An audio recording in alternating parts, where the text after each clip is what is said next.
Hi, I'm Rick Dior, and today we're going to go back and revisit some closed roll exercises. I've done several videos on this, but I get so many questions every day.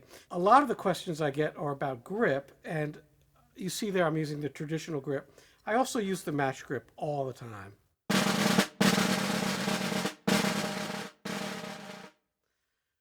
But I grew up playing the traditional grip, as most folks did back in the 70s and late 60s. So I'm very comfortable with this grip. The grip does not really matter as much as the way you practice and learn these things. So that's what we're going to talk about today, some exercises for improving your close roll.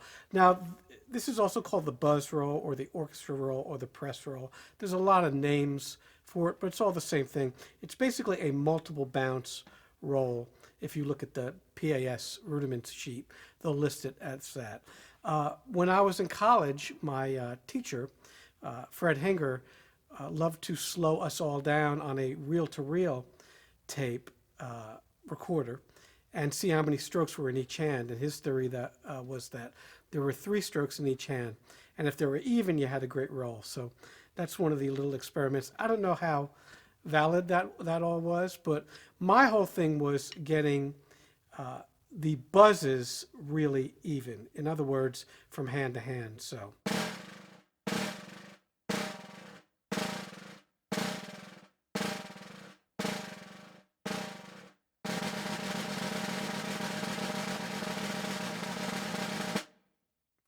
Now within those buzzes, there's underlying rhythm. So that's the way you always want to think about this.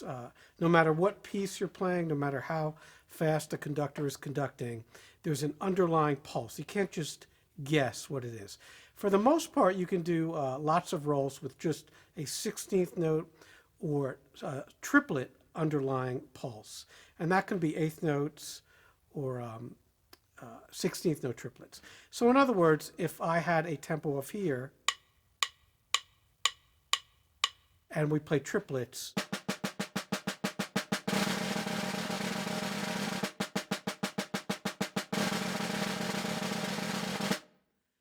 that might be a little slow, so then you can go to the next best thing, which is 16th notes. So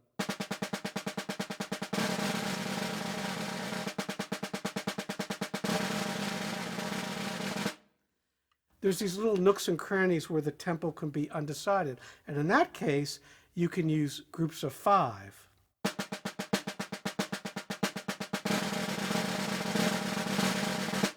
So let's say 5 8th notes, groups of 5, 5 16th notes. For those nooks and crannies tempos, the tempos that aren't comfortable for triplets or 16ths, you can use an in-between rhythm. All right? So to sum all that up, we have triplets, we have groups of 5, and 16ths. With those 3 underlying rhythms, you can play pretty much any roll well. And sometimes the rolls are going to start on the opposite hand like this.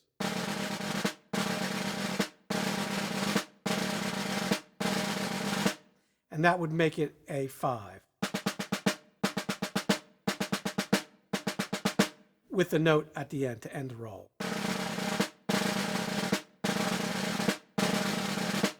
So it's all a matter of getting those buzzes even within that underlying rhythm. That's what you want to focus on. The next thing you want to focus on when you practice is dynamics. So to play soft rolls takes a lot of energy, actually. You've got to press a little more. The louder rolls, I think of those as just gliding over the drum, basically. And I'm coming into the side. It's a little easier to do this with the traditional grip, like this. For me, anyway. If you do it with the matched, it feels a little weird with that left, for me, it's my weaker hand, coming in like that.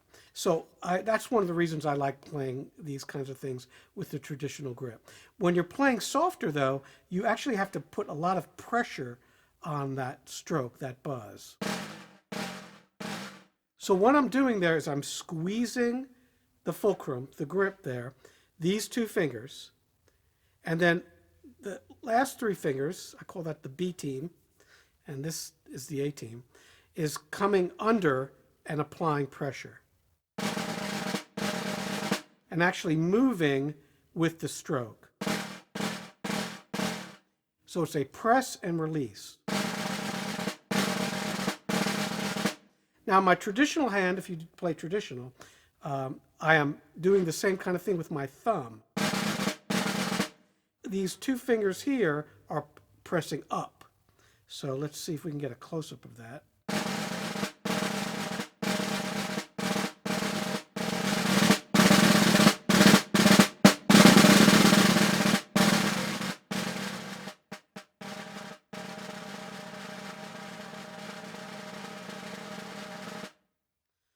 So hopefully you see that all these fingers are working together, but I'm not using my arms like this. When you do that, when you use your arms like that, the roll sounds like this. It'll have this little indentation in there, this pulsing, which you don't want. You want to play over the snare. So you see here my strainer is there. You see the butt plate there. And here I'm using a calf head, or goat skin head. This is made by Erwin Falk, who's the, I believe, the timpanist for the Vienna Philharmonic. And he sent me a couple of these heads. They're fantastic. And he tucks them himself. They're on a metal rim. And they're very stable compared to calf skin. So I've had this head on here for a couple years now. I really like it. I use this drum a lot with the orchestra. And it's a different sound. It's much darker, the animal skin heads. It's not as bright as like the Evans heads or the Remo heads. So I like that sound. I don't like the really bright snare drum sound to me. I like it a little bit darker. It kind of blends better with the orchestra. It's a little bit less annoying. The conductors seem to really like it too.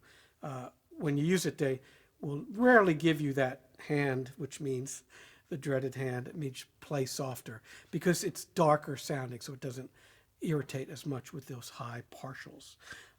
So I'll play a little of the head so you can hear it like that.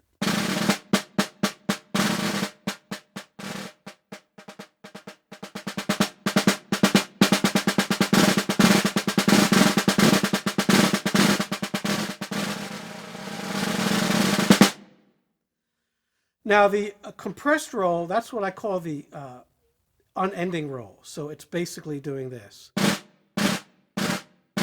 So if you see a quarter note in a roll and there's bop, bop, sort of a tenuto long sound, but not connected to another roll. So it's a rhythm like this. Rarely will you have to do that, but you do have to do rolls sometimes that go. So you probably hear under there this underlying triplet. So the only difference between that and this, which is 16ths, 2/16ths, and an eighth, is that I am buzzing the last note of that roll.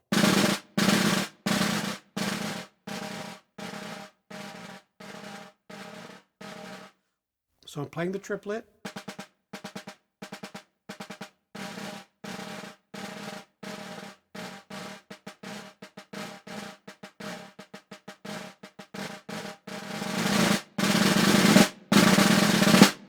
And there I hit the note, all right? So sometimes on these rolls, you don't want to hit the last note. Like that's why I call it the never-ending roll, because you're not ever ending it with a hit. So.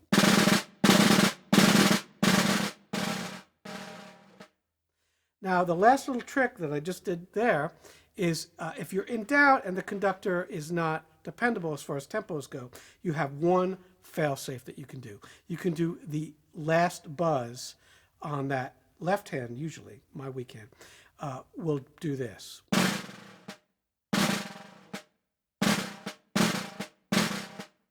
So in other words, if you're fading out a roll, you're doing a hairpin decrescendo.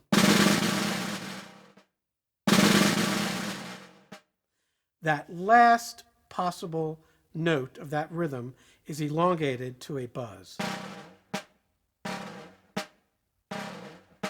With that kind of trick and that kind of technique, you'll never get stuck in a diminuendo roll. If the conductor is doing a retardando, if there's still rubato happening.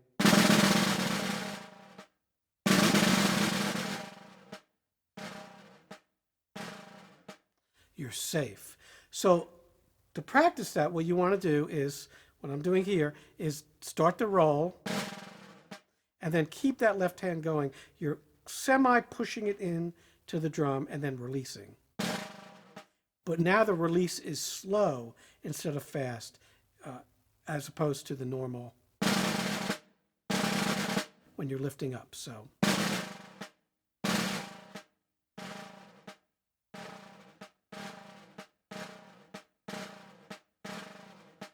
that's a great thing to practice. And again, if you can do this technique, you'll never get stuck, all right, or stuck by the conductor anyway. So now it's a little harder to do when it's loud. So I really recommend it for softer rolls if possible, okay? So playing loud rolls, those are the things that can get you. I've talked about this in some of my other videos. You know, the conductor points to you and you have to play the Star Spangled Banner and you start it.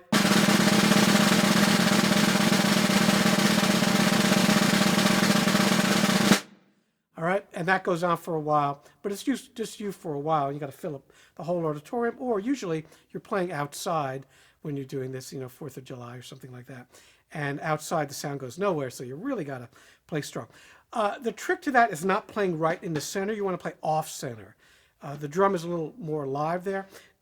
The center of the drum is called the node. That's the tightest part of a drum. As you go off center, it's a little bit more mushy and it's more forgivable for these loud rolls. Where if I play it in the center, you're probably hearing a little bit of choppiness there. Now, when you play a loud roll, it takes a lot of energy, but you're also relaxed, so you're not pressing in. You don't want to do this, you know, where your whole body's moving. You just want to use your wrists and maybe a little bit of forearm.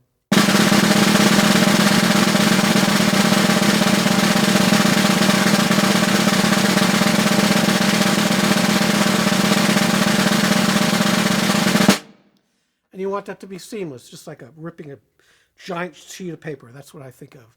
Or white noise, okay? That kind of sound. You don't want any pulsation in it. And always remember to breathe. Don't hold your breath. I catch my students doing that all the time, just holding their breath, and they're very tense, and it's all come from up here. Just relax and use your wrists and fingers, like we talked about before.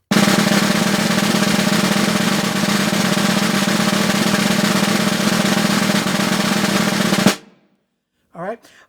One little note about these animal skin heads: they are a little bit harder to play on. They're not as responsive as the plastic heads. So when you get one, you're going to have to practice a lot on it to get used to that feel of this kind of head. So I hope this helps, especially with the rhythms, the underlying pulse. You've got to think of it that way. So we'll go over that one more time so it's clear, and we'll play softly. So first, if you have triplets,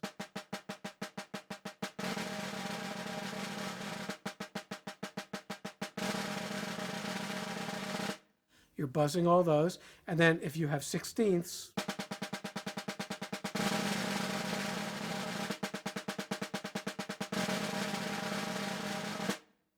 and that's a more intense roll, right? You're pressing more because you're playing more notes in there. And if we have 5s,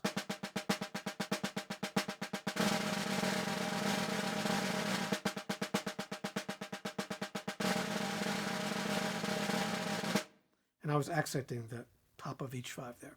That's a great thing to practice because you're starting on one hand, ending on the other, and that'll get you out of jams. So I hope this helps answer all your questions about these things. Don't forget to watch my other videos on rolls, which get into a lot more of the notation and things like that. And we'll list those in the description. So we'll see you next time.